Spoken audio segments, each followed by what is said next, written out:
আসসালামু আলাইকুম। পঞ্চম শ্রেণীর হিন্দু ধর্ম বই নিয়ে ধারাবাহিকভাবে আলোচনা করছিলাম। তোমরা ভিডিওগুলো অনেক বেশি দেখছো এবং ধারাবাহিকভাবে প্রতিটি পৃষ্ঠা নিয়ে আলোচনা করতে বলেছো। তার ধারাবাহিকতা এখন তোমাদের সাথে 19 নম্বর পৃষ্ঠার যে অনুশীলন আছে এটির সমাধান আমি তোমাদেরকে দিব। প্রতিটি সমাধান সুন্দর করে গুছালো আকারে দেওয়ার চেষ্টা করছি। তোমরা ভিডিওগুলো অনেক বেশি দেখছো, তার জন্য তোমাদেরকে অসংখ্য ধন্যবাদ। 1 নম্বরে যদি দেখি সঠিক শব্দ দিয়ে শূন্যস্থান পূরণ করো। এখানে আমরা সঠিক শব্দগুলো ব্যবহার করব। যেমন প্রথমে বলেছে স্তব ও ড্যাশ অর্থ স্তুতি বা প্রশংসা। তাহলে এখান থেকে আমরা যদি প্রথমটার উত্তর দেখি, এটা হবে স্তব ও স্তুতি অর্থ। তাহলে এখানে কি হবে? স্তুতি। পরবর্তীতে আমরা 2 নম্বরটা যদি দেখি, দেবতার সঙ্গে আমাদের ড্যাশ স্থাপিত হয়, আমাদের সঙ্গে সম্পর্ক স্থাপিত হয়, তাহলে উত্তর হবে সম্পর্ক। পরবর্তী 3 নম্বরে মধুবাতা ড্যাশ মধু খরন্তি সিন্ধব। তাহলে এখানের মধ্যে হবে মধুবাতা হৃদয়তে, তাহলে উত্তর হবে কি হৃদয়তে। পরবর্তীতে যেটা দেখি আমরা মাধীর গাভো ড্যাশ নম, তাহলে এটার মধ্যে কি হবে? এটা হবে ভবন্তু, তাহলে উত্তর হবে ভবন্তু। এরপরে হলো হে অন্তরূপ তুমি আদিদেব ও ড্যাশ পুরুষ, তাহলে এটা হবে হে অন্তরূপ তুমি আদিদেব ও পুরাতন পুরুষ। এরপরে আমরা যদি দেখি পরবর্তীতে বাম পাশের সাথে ডান পাশের বাক্যাংশ মিল, বাম পাশের সাথে ডান পাশেরটা আমরা মিল করব। সকল অহংকার হে আমার ডুবাও চোখের জলে, তাহলে এটা হবে প্রথমটা হবে এটার সাথে। তাহলে আমরা যদি প্রথমটা দেখি সকল অহংকার হে আমার ডুবাও চোখের জলে। পরেরটা মধু নক্তমুতস্য মধুমত, এটা হবে পার্থিব রজ, তাহলে এটা হবে কিসের সাথে? পার্থিব রজ, পার্থিব রজ এটার সাথে। পরবর্তীতে আমরা যদি দেখি, পরবর্তীতে দেখলে আমারে আড়াল করিয়া দাও আমার জীবন মাঝে, তাহলে পরেরটা হবে কি? আমারে আড়াল করিয়া দাও আমার জীবন মাঝে, এটা হবে এটার সাথে। এরপরে 4 নম্বরে তোমারই ইচ্ছা করো হে পূর্ণ হৃদয় পদ্ম দলে, তাহলে এটা হবে হৃদয় পদ্ম দলে এটার সাথে। ঘ নম্বর সঠিক উত্তরের পাশে টিকচিহ্ন দাও। সঠিক উত্তরের পাশে আমরা এখানে টিকচিহ্ন দিব। প্রথমে ঋগ্বেদের মন্ত্রে মধু শব্দটি কয়টি অর্থে ব্যবহার হয়েছে? এটি হলো 3টি অর্থে ব্যবহার হয়েছে। বায়ুসমূহ মধু কি করেছে? এটি হবে ক্ষরণ করেছে। তিল থেকে কি পাওয়া যায়? তিল থেকে তেল পাওয়া যায়।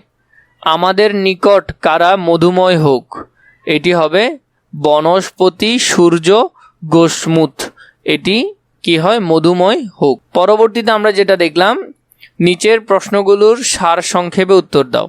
এগুলা আমরা সার সংক্ষেপে লিখব। প্রথমে ঋগ্বেদের স্তোত্রটির সরলার্থ লেখো, তাহলে এখানের মধ্যে যদি আমরা দেখি ঋগ্বেদের স্তোত্রের সৃষ্টিকর্তার মহিমা বর্ণনা করা হয়েছে।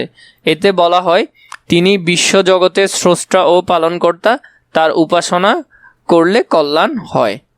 পরবর্তীতে আমরা যেটা দেখব 2 নম্বরে দেখো শ্রীমদ্ ভগবদ গীতার স্তোত্রটি লেখো, তাহলে এটা হবে কি? যদা যদা হি ধর্মাস্য গ্লানির ভাবতি ভারত, এটা কিন্তু আরও আছে। সংক্ষেপে এতে বলা হয়েছিল যে ধর্ম রক্ষার জন্য ঈশ্বর যুগে যুগে আবির্ভূত হন।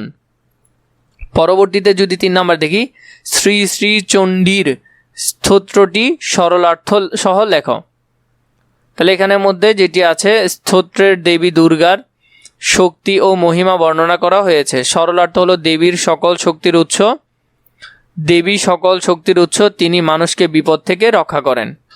এরপরে যেটা আছে 9 নম্বরে নিচের প্রশ্নগুলোর বর্ণনামূলক উত্তর দাও। এই যে প্রশ্ন আছে এগুলোর বর্ণনামূলক উত্তরগুলো আমরা লিখব বড় করে। প্রথমে স্তব স্তোত্র ও প্রার্থনা বলতে কি বোঝায়? স্তব স্তোত্র ও প্রার্থনার গুরুত্ব লেখো। স্তব হলো ঈশ্বর বা দেবতার গুণ কীর্তন। এরপর হলো স্তোত্র হলো ছন্দে বা গদ্যে ঈশ্বরের প্রশংসামূলক রচনা। এরপরে হলো প্রার্থনা, ঈশ্বরের কাছে কিছু চাওয়া বা সাহায্য কামনা করা।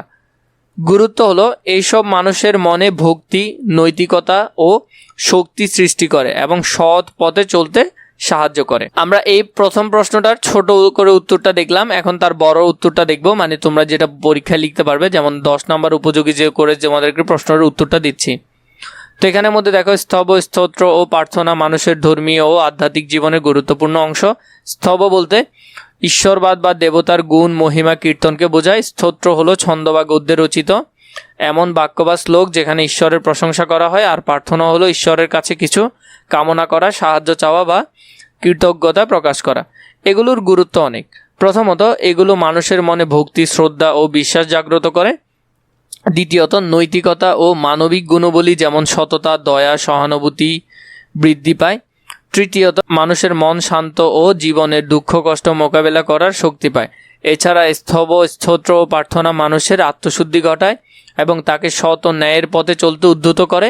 তাই এগুলো ব্যক্তিগত ও সামাজিক জীবনে অত্যন্ত গুরুত্বপূর্ণ। প্রথমটার উত্তর আমরা ছোট করেও দেখলাম। পরে 2 নম্বরটার উত্তর যদি দেখি, তোমার পাঠ্যপুস্তক অবলম্বনে উপনিষদের স্তোত্রটি সরলার্থ সহ লেখো। তা আমরা আগে ছোট উত্তরটা একটু দেখিনি, যে ছোট করে যেটা দিয়েছে এই ছোট অংশ, এটা কিন্তু পরীক্ষায় লেখার জন্য না, জাস্ট তোমাদের বোঝানোর জন্য। এখানে মন্ত্রটা আছে, এটা সরলার্থ কি ছিল? হে ঈশ্বর, আমাকে অসত্য থেকে সত্যের পথে, অন্ধকার থেকে আলোর পথে, মৃত্যু থেকে অমৃত্যের পথে নিয়ে যাও। এটা হলো ছোট করে, কিন্তু তোমরা পরীক্ষায় যেটা লিখবে, আসলে পরীক্ষার জন্য একটু বড় করে দিয়েছি।